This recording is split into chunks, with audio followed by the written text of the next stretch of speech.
flex, ako yung siyang i-prepare. Okay. Para naani siya list o guide nga ako ihatag sa inyo, no? Para di ninyo malimtan. So, pag mingon ta og low salt na diet, ang pinakauna gid nato dayon itanggal sa diet ni ma'am is mga processed na pagkaon. Okay? So, which means mga dilata o chicheria. Kanya kung magluto na ta, ma'am, kinsa ga-prepare og food sa inyo. Okay? Kung magtoyo na ta, probably kung pwede din na ta mag-asin. Okay? Para kung na sila na ay sodium content. Okay? So, kung mag-asin ka, gamay na lang food kayo. Ang ato ang iputang, pampalasa na lang yun. Pero if we want still to enjoy our food, mas daghan na lamas. Spices. Okay? So, dili sa taon na sa sodium. So,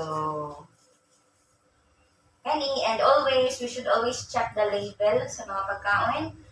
Again, ang pinaka-permanente nato naon, whichever is processed, whichever is naa sa lata, i-process na pagkaon, taas din na siya sodium. Okay, kung i-process na, kung taas og sodium, lugi na siya madapot. So, bulad, nanay, mga ginamos, no, hinay-hinay, as much as possible, limit na lang din nato sila. Punit na lang gamay, pampawala lang sa ibog-kaibog. Okay. And, mga frozen na mga pagkaon, such as hot dogs, bacons, longganisa, medyo dili na pwede. Mga beef loaf, lata man sila. Kung pwede, kung maibog yung sinanay, isa lang yung ka-slice. Oh, tama naman ha. Okay. So, and, naman na, diri, simple, avoid this, sodium high foods na diri tanan. Okay? As much as possible, i-avoid ni nato na nasa list o mga noodles. Okay? Hindi na po nato kayo i-serve kang mother o kung sa mga pagkaon nga ubos sa sodium. So, walay problema. Pwede tamo kaon og gulay. Prutas. Isda. Okay?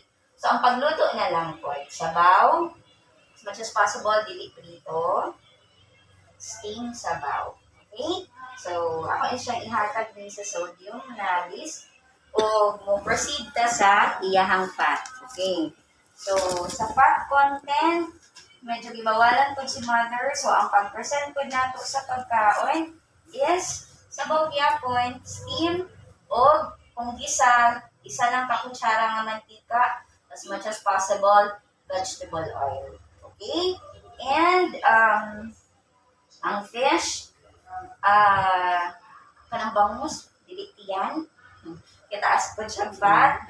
And sa itlog, ang yellow, taas o cholesterol. And sa chicken, tanggalon ang panit. Okay? Kitaas po niya siya o fat. Okay, nanay, pwede tag manok, basta wala lay panit. Ha? O sabaw.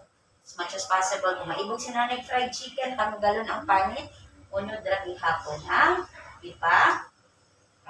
Okay. So, that's for the fat. Usually, ang pagluto or manggid nato, may makataas ang fat content. French fries, taas po kayo mga fat. Kung hilig si mother, fast foods, tagas kayo fat and sodium.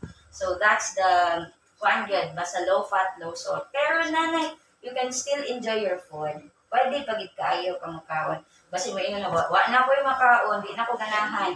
No, prutas, gulay, isda, sabaw, o medyalas na lang sa prita. Okay? So, kung gusto ta further pagid na kuha na, ang office na aragya sa dietary sa canteen. Okay? Ma'am, kaning musod ano mo na asukar, okay ra na siya or di kulabi? Taas ba iyang sugar? Dili man po. As much as possible, wala mang guteng nutrients na makuha sa asukal.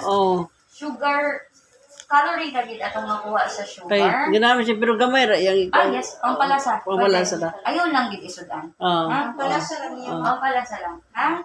Basi isudan na gid niya ang asukal na nay. Ha? Dili pwede.